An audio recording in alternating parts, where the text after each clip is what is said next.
Pacman, a game from the 1980s where you eat balls until you're caught by ghosts who want to eat you? Yeah, makes perfect sense. I wonder what was going on in the minds of the developers when they were making the game. Like, who comes up with this shit? Anyways, the game was really fun and is still one of the best selling games, so I decided to remake it in 3D. I opened up Unity and created a new 3D project. The first thing I added in the project was a ball.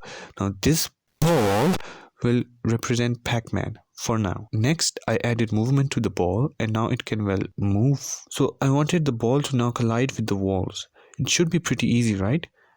Just add a collider and what the... After fiddling around a bit, I was able to get it to work and now we have collisions. But you see, in the original Pacman, you can cue your next move so that when the wall ends, the game automatically turns you in your desired direction. And I really wanted to add this to my game, but the problem is that I don't know how. So I did what any sane person would do. Now that is sorted, let's move on. It's time to make the map. So I opened up Blender and made this Pacman 3D map. Seems good. Let's import it into Unity then. What even is that? Where is my map? Oh. Anyways, I had to make it all again and finally imported it correctly this time. Well, next step, more balls.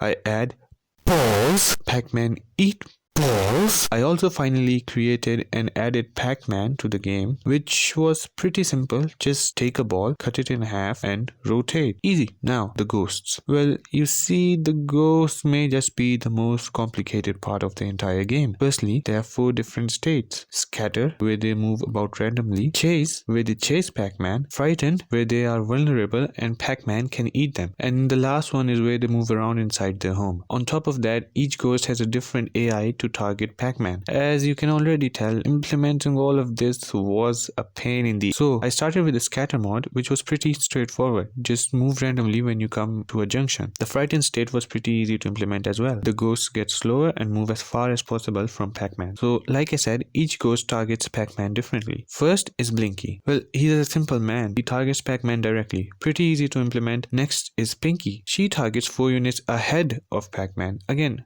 not that difficult to implement. And at number 3 we got Clyde. Well, Clyde is a little bit different. He targets Pacman just like Blinky, but when he gets close to Pacman, he scatters away. I guess he's a little shy. Aww. Finally, Inky. You see, Inky is a mother-f***ing little piece of shit. See, he takes Blinky's location and targets the location at a rotation of 180 degrees at a distance equal to the distance between Blinky and Pacman. Yeah, now, the ghosts needed a state where they could move around in their homes.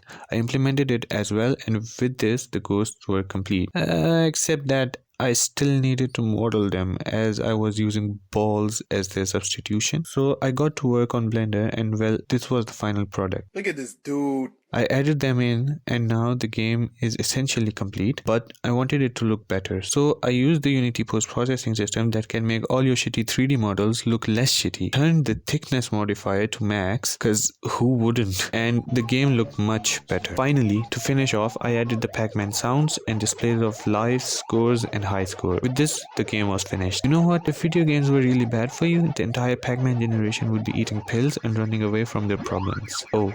Wait, anyways, smash subscribe, hit like, see you later.